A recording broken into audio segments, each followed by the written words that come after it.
లేదా బాగా చదువుకోరా, రాత్రిపూట ఇడ్లీకి ఇంటికి రారా, ఇలాంటివన్నీ చెప్పినప్పుడు మా నాన్న ఏంటి బాగా నసదొబ్బుతున్నాడు, చేదస్తాం అనుకుంటాను, మా నాన్నకి సరిగ్గా తెలియదు అనుకుంటా బతకటం, అందుకని ఇలా అయిపోయాడు అనుకుంటాడు.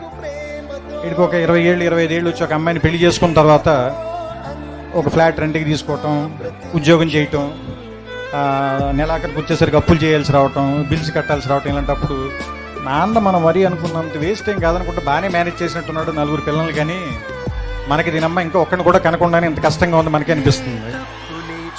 ఆ తర్వాత ఒక 35-40 దాటిన తర్వాత పిల్లలు కొంచెం పెద్దవాళ్ళు అవుతుంటే స్కూల్ ఫీజులు, ఆ తర్వాత వాళ్ళకి ఏదైనా ఒంట్లో బాగున్నప్పుడు రాత్రిపూట హాస్పిటల్కి పరిగెత్తటాలు, ఏదైనా ఒక కష్టం వస్తే డబ్బుల కోసం ఎత్తుక్కోవటాలు, ఇలాంటప్పుడు నాన్న గుర్తుంచి కళ్ళల్లో నీళ్ళు వస్తాయి.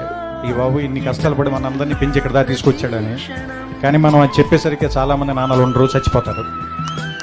అందుకని నా ఉద్దేశం ఏంటంటే నాన్న బతికుండగానే మనందరం థ్యాంక్స్ చెప్దాం.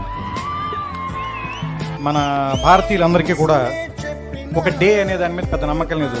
ప్రేమని ఫిబ్రవరి 14 మాత్రమే ప్రేమించి ఆ తర్వాత ఆడపిల్లని చంపేద్దాం, వాళ్ళ మీద యాసిడ్ పూసేద్దాం, అలా కాకుండా జీవితాంతం ఆడపిల్లని ప్రేమిద్దాం, తప్పేం లేదు. అలాగే అమ్మను కూడా సంవత్సరంలో ఒక రోజు ప్రేమించి మిగతా అన్ని రోజులు కంచాలు విసిరేసి తిట్టటాలు అవి కాకుండా అమ్మని జీవితాంతం ప్రేమిద్దాం. అలాగే నాన్నను కూడా ప్రపంచంలో సంవత్సరంలో 365 రోజులు ఒక రోజు కాకుండా 365 రోజులు గుర్తు తెచ్చుకున్నాం. అంటే నా ఉద్దేశం it's an vote to father. ఎందుకంటే ఫాదర్స్ సరిగ్గా గుర్తింపు లేకుండా మిగిలిపోయిన ఒక పాత్ర అనిపిస్తుంది నాకు, కావ్యాల్లో కానీ నాటకాల్లో కానీ సినిమాల్లో కానీ. అంటే అమ్మని డ్రమటైజ్ చేసినంతగా మనం ఫాదర్ని ప్రపంచం ముందుకు ఎక్కువ చూపించలేకపోయామా అని అనిపిస్తుంది. కానీ ఫాదర్ నుంచే కదా మనం వారసత్వం కూడా తీసుకుంటాం.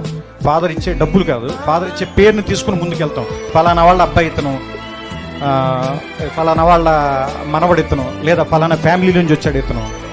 సో అంటే ఫాదర్ దగ్గర నుంచి మనం ఇన్ని తీసుకున్నప్పుడు, ఫాదర్ దగ్గర నుంచి మనం సంస్కారం తీసుకున్నప్పుడు ఫాదర్కి తిరిగి మనం ఏమి ఇవ్వగలం?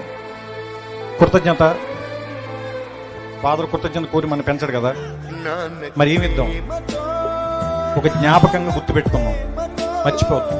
చిన్నప్పుడు ఆయన భుజాల మీదే నుంచుని ప్రపంచాన్ని చూస్తాం, ఆయన వేలు పట్టుకుని నడక నేర్చుకుంటాం, ఆయన ఒళ్ళో కూర్చుని చదవటం నేర్చుకుంటాం, ఆయన ఒళ్ళో కూర్చుని ప్రపంచాన్ని చూడటం నేర్చుకుంటాం. ఆయనతో పాటే ఆయన స్కూటర్ డ్రైవ్ చేస్తుంటే ఆయన ముందు నుంచుంటాం, ప్రపంచం మొత్తం మనమే గెలుస్తున్నాం అనుకుంటాం. ఆయన వెళ్ళిపోయిన తర్వాత ఒంటరిగా ఉన్నామని ఎప్పుడు అనుకోవద్దు. మన వెనకాల కనపడిన ఒక నీడలాగా నాన్న ఎప్పుడు మనతోనే ఉంటాడు. ఇది చెప్పడం ఈ సినిమాలో నా ఉద్దేశం.